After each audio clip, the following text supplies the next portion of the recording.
নমস্কার সুপ্রিয় দর্শক, সকলকেই স্বাগত হিন্দু লাইভস ম্যাটার ইউটিউব চ্যানেলে। দর্শক, USAID, United states agency for international development, অর্থাৎ আমেরিকার প্রধান যেই দাতা সংস্থা সেটা হলো USAID। এই USAID-এর টাকা নিয়ে বড় ধরনের একটা গিফট লেগে গেছে।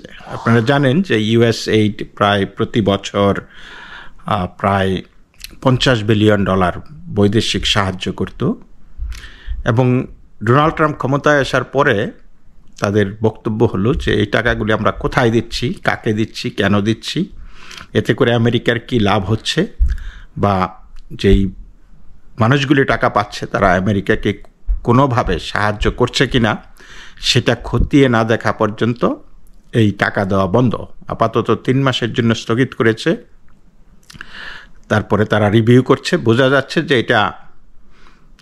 এইটা আর চলবে না, কারণ তাদের যে 10,000 কর্মী ছিল সবাইকে ছাঁটাই করে প্রায় 375 জন কর্মী তারা রাখবে। সুতরাং বুঝতেই পারছেন যে তাদের বক্তব্যটা এই মুহূর্তে কি, যে আমরা there are 3 questions it has to fulfill, যে এই টাকাগুলি দিয়ে আমেরিকার স্বার্থ উদ্ধার হচ্ছে কিনা, সেই মানুষগুলি আমেরিকার পক্ষে কিনা, এবং এতে করে আমেরিকার যেই ন্যাশনাল সিকিউরিটি ইন্টারেস্ট আছে, জাতীয় নিরাপত্তার স্বার্থ আছে, এটা কিভাবে প্রতিফলিত হচ্ছে সেই অনুদানের মাধ্যমে।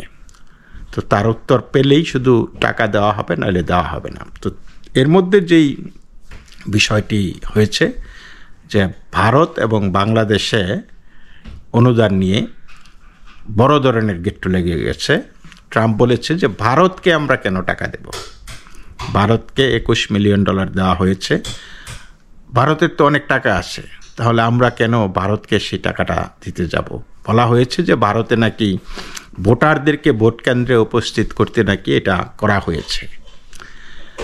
তো ট্রাম্পের সরাসরি বক্তব্য যে অন্য কাউকে ক্ষমতায় আনার জন্য এটা করা হয়েছে, এবং ভারত সরকারও জানে না এই টাকাটা কোত্থেকে আসছে।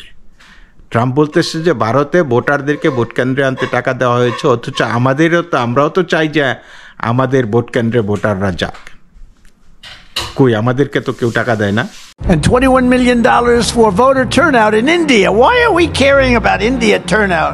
$21 million for voter turnout in India.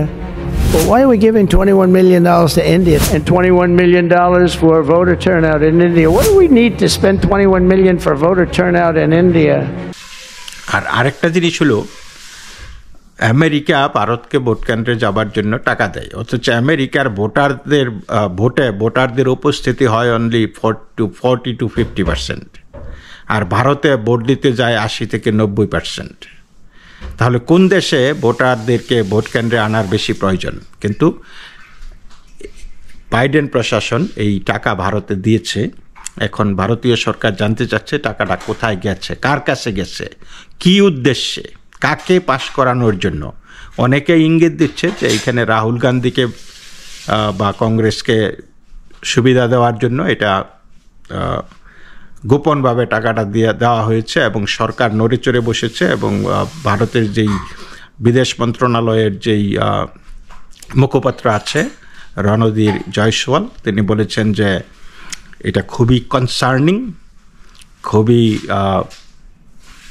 মানে সমস্যা এটা একটা, we need to look into ইট। এবং সরকারও সেটা খতিয়ে দেখছে যে টাকাগুলি কোথায় গেছে, কার কাছে গেছে, কিভাবে গেছে। যাই হোক, হ্যাভিং সেড দ্যাট, এখন আসি বাংলাদেশের 29 মিলিয়ন $2,90,00,000 বিষয়টা নিয়ে। এইটা নিয়ে বেজায় চটেছে Donald Trump.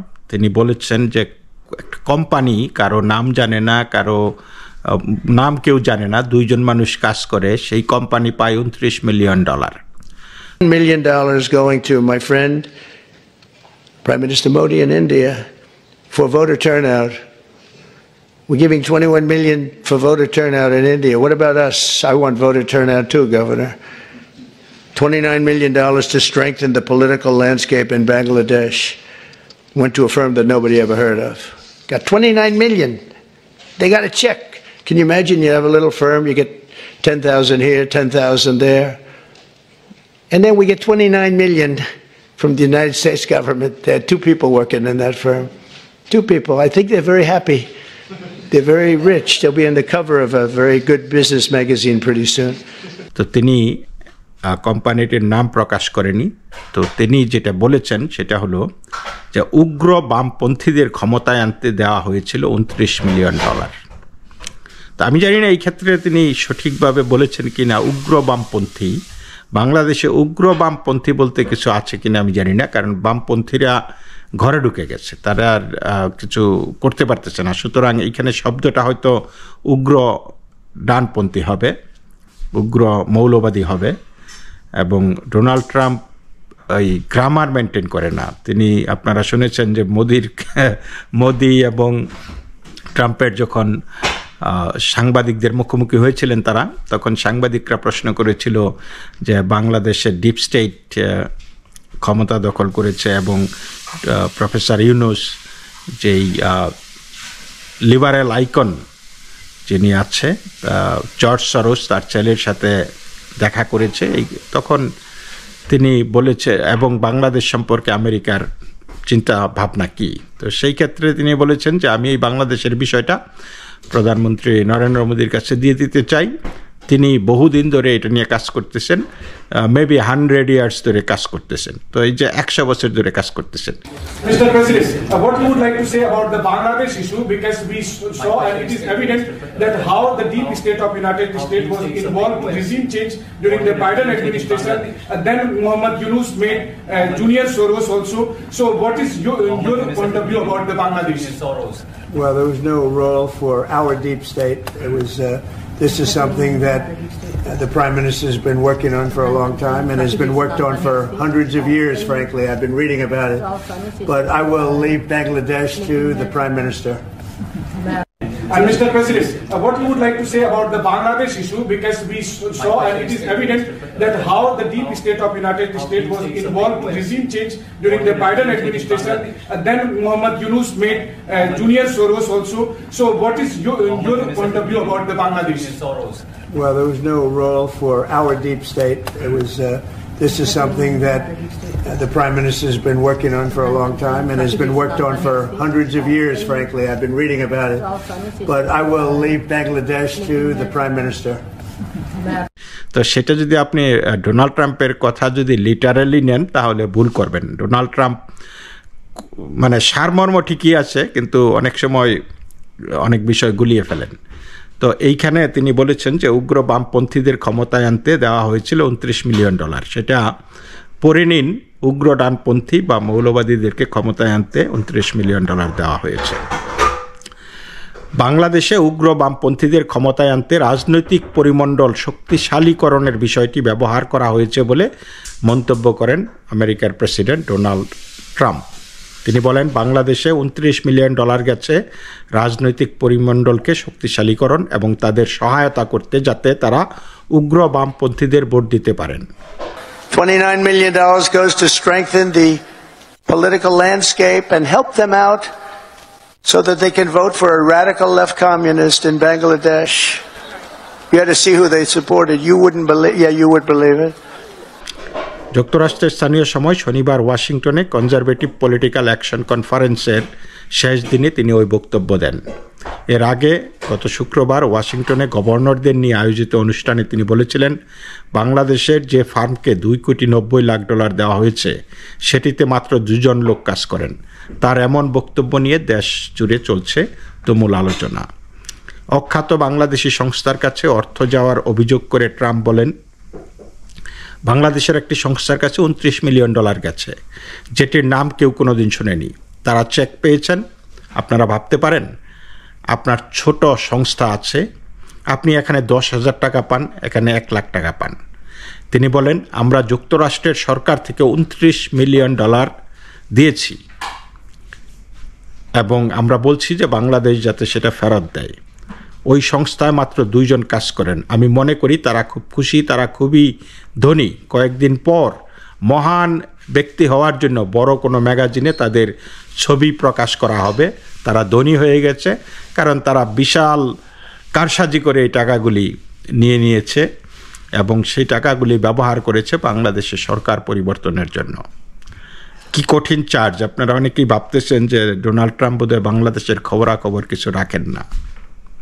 Donald Trump is a very smart guy, very very smart guy. মানুষের পালস বুঝেন, কি করতে হবে বুঝেন। তো কথা বলার মধ্যে তার অনেকটা লাগামহীনতা আছে, অসংলগ্নতা আছে, because he is not a politician, he is not a lawyer like normally politician যেটা লয়ার হয়ে থাকে, লয়াররা আর কি। He is a straight businessman, a developer, a builder.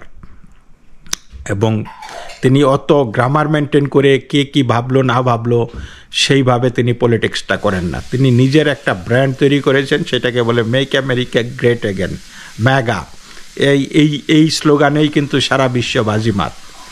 এবং তিনি মানুষের পালসটা বুঝেন বললেই মানুষ তার কাছে ছুটে এসেছে, তাকে সমর্থন করতেছে, তার এত সমস্যা থাকা সত্ত্বেও,